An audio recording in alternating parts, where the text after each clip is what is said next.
Ready. Hey guys, Karen Byron here from Exit Realty in Polson, Montana. How are you doing today? I'm back here with a resident expert, David Lewing from First Citizens Bank.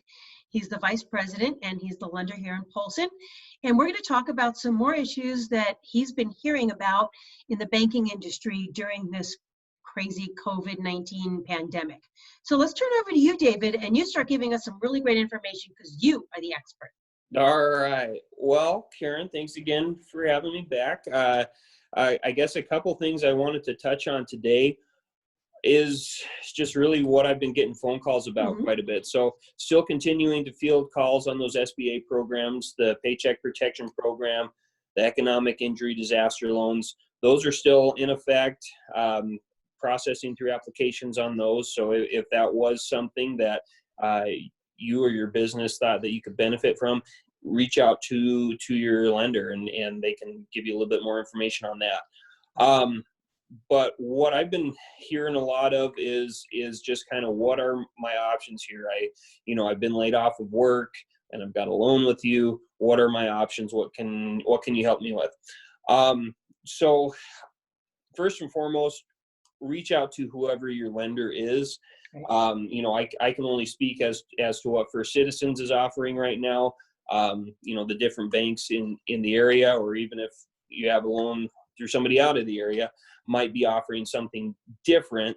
But the first step is really just starting that dialogue with your lender, seeing what your options are. A lot of the banks, ourselves included, are offering some kind of skip of payments. So if you have maybe a consumer loan, like a car loan, something like that, we're offering some help with that. I guess just be aware that if you are skipping payments, you're still accruing interest on that loan that will generally have to be paid back at the end of the loan. Oftentimes, if you have a mortgage payment where you are escrowing for your property taxes and homeowners insurance, oftentimes, ourselves included, will request that you continue to make those escrow payments. So when your property taxes come due in May again here, and when your homeowners insurance comes due, there's enough in the account to pay those and not have you scramble to come up with additional funds at that time. So I guess really, if I could just offer up one piece of advice, is if you're struggling with your payments, reach out to your lender. So the skipping of the payments isn't really you're going to miss the payment. Where is that payment made up? Right. Generally, that's just added on to the end of the loan.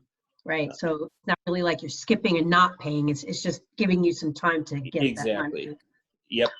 Awesome. So so for the people who have homes and property and mortgages, can you clear up the difference between forbearance and foreclosure? And what are their options there?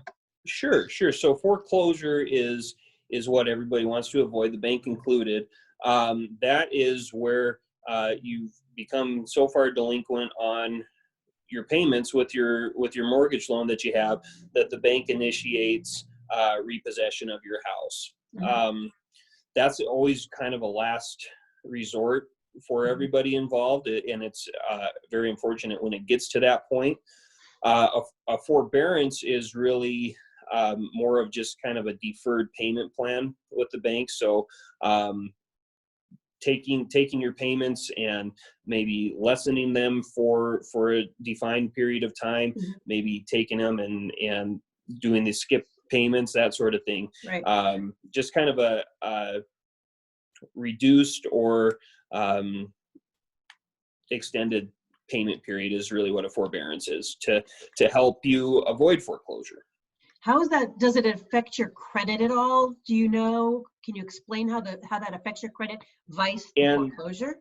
Right. And so, by the time you get to a foreclosure, odds are your credit is not doing so well, just with having missed several payments that have been reported to the credit bureau.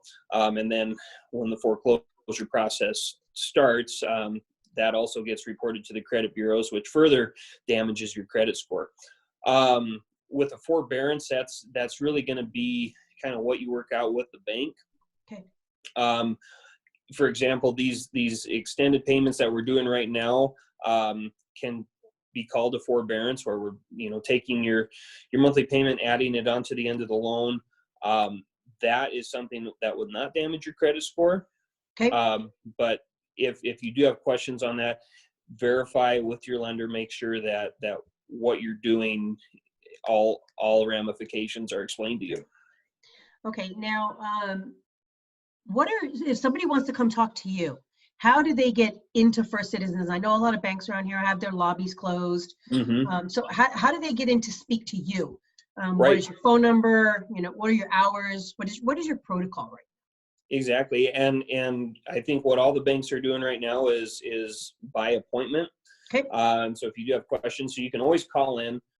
First Citizens number is 883-4358. You can always call in or email me, whatever works for you on that.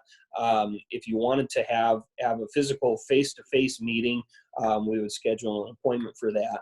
And that's, I believe, what all the banks are doing right now. Awesome. So let me ask you this. I had some clients who I had to go show homes for last week. What is going on with the loans? We've heard some rumors about FHA and RD not maybe being funded, even though you were pre-approved. That was some of my clients' concerns. Sure. I sent them to their lender. They were down from Kalispell. But can you address some of those concerns? So the real estate lending environment right now is kind of crazy. Just with all this COVID-19 stuff, we're seeing some things that we typically don't see, as far as additional requirements that are being placed on the borrowers. As you said, there has been instances where there have limited funding for government type loans. Right. That, once again, making sure you're staying in constant communication with your lender to determine what programs they still have access to. Mm-hmm.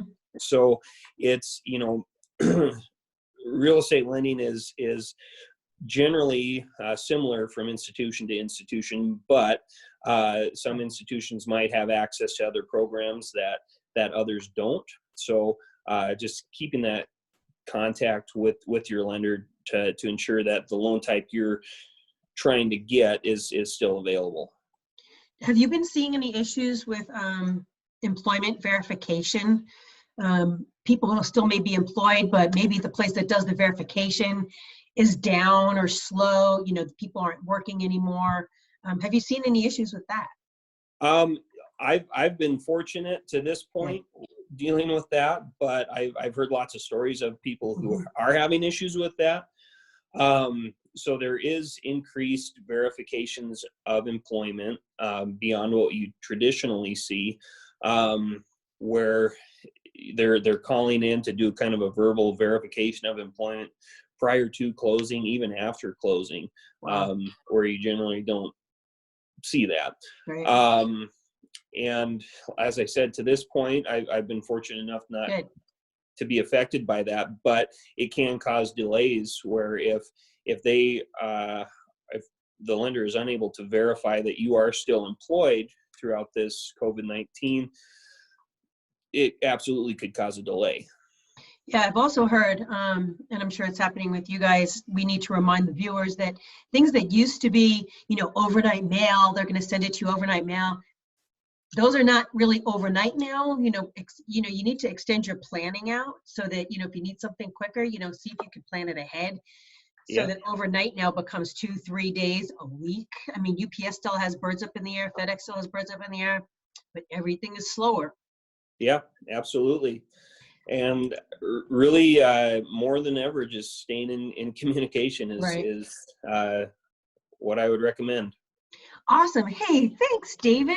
I appreciate all your information. You are my go-to expert. And guys, you know, I'll put David's information below. My information will be below. If you have any questions, you can please contact David directly or field them through me if you don't feel comfortable doing that. And we'll be back next week talking about some other issues. Have a great day, everybody.